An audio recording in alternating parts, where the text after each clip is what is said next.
the time when swarms occur is typically in April, May. There's still some swarms happening right now.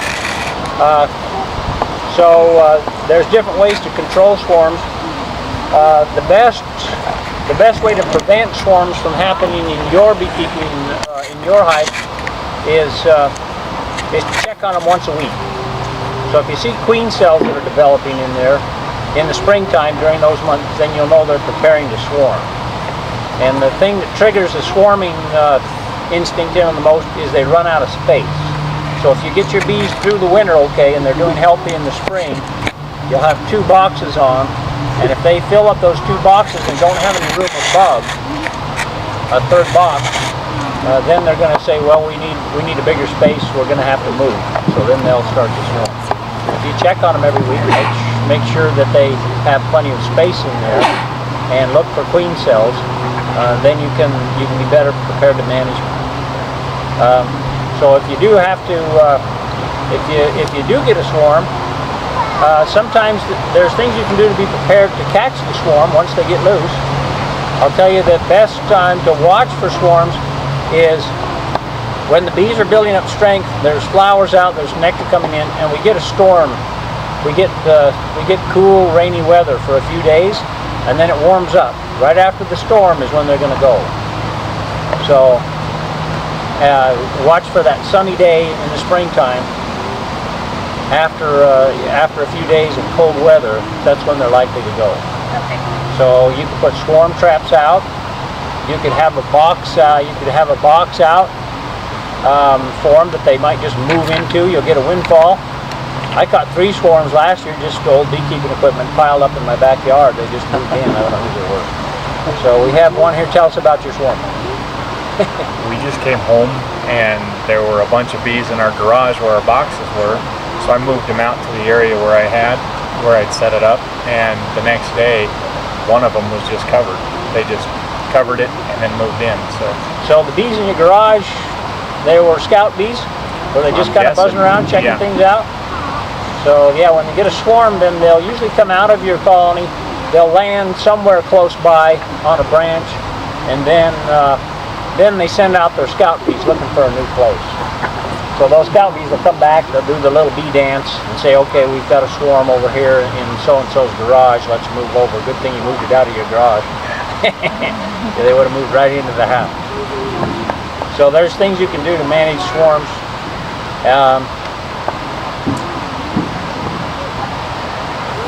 You need to,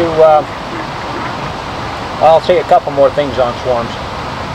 So we have, on our website, we have a list. It's the bees versus the wasps. I'll get a call and people say, I got a swarm of bees. So we have kind of a hierarchy of questions I've got to ask them.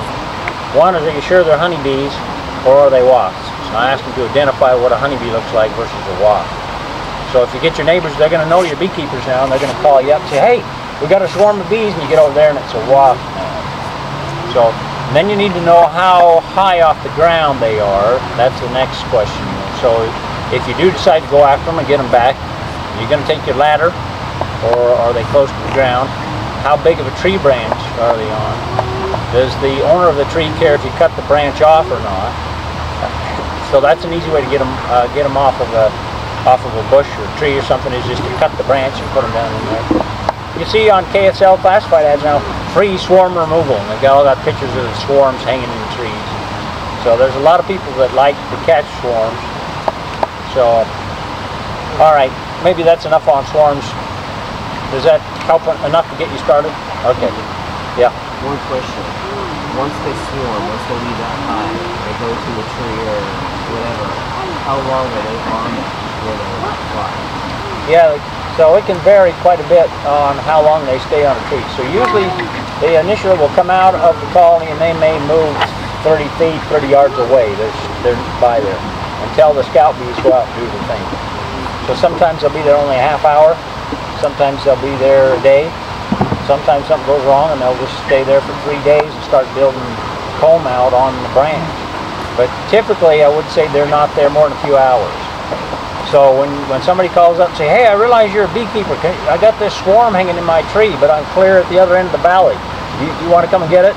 By the time you get there, maybe you need to be on your cell phone calling them every 10 minutes. Is it still there? Yes. Still there? Okay, I'm almost there. So we just caught a wild swarm on Wednesday. Do we need to feed it? Yeah, because they're starting over. So and you've got them on all foundations. Yeah, so you've had good weather, so they'll go to work quick. I mean, the bees know that they've left everything, so they're going to go to work right quick and draw out comb, so they'll have someplace to put nectar. So they're probably okay, but it wouldn't be a bad idea to feed the swarms because they are starting out with nothing.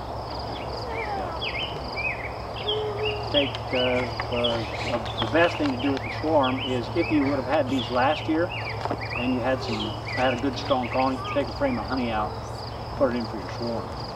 But since you don't, get the feeder tray in there, get some syrup.